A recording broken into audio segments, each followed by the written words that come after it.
Hello friends, સ્વાગત છે તમારું અમારી ચેનલ ખાના પીના ફૂડ્સમાં। કેરીની સિઝન ચાલી રહી છે તો આજે આપણે બનાવીશું કેરીની એકદમ નવી અને મસ્ત એવી રેસીપી, જે બાળકોથી લઈને મોટાને બધાને ખૂબ જ પસંદ આવશે। તો સૌથી પહેલાં મેં અહીંયા 2 પાકી કેરી લઈ લીધી છે। કેરીને આપણે આ રીતે છાલ ઉતારી લેશું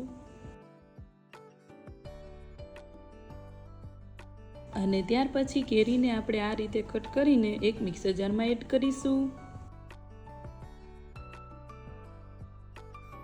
હવે આપણે તેમાં 2 ચમચી જેટલો કોર્નફ્લાવર એડ કરીશું અને 2 થી 3 ચમચી જેટલી ખાંડ એડ કરીશું અને હવે આપણે તેમાં અડધો ગ્લાસ જેટલું પાણી નાખીને તેને પીસી લેશું। આ રીતે આપણે તેને પીસી લેવાનું છે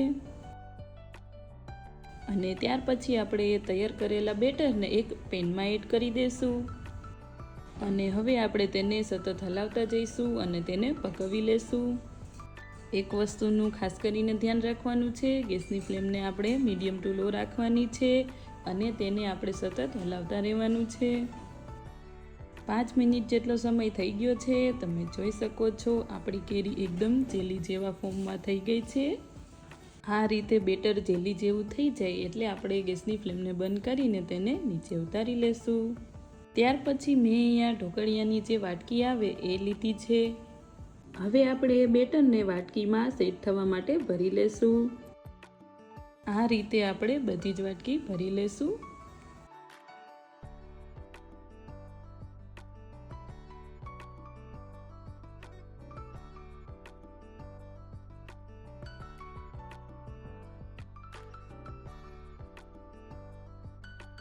અને ત્યાર પછી આપણે તેને હાથેથી આ રીતે સેટ કરી લેશું।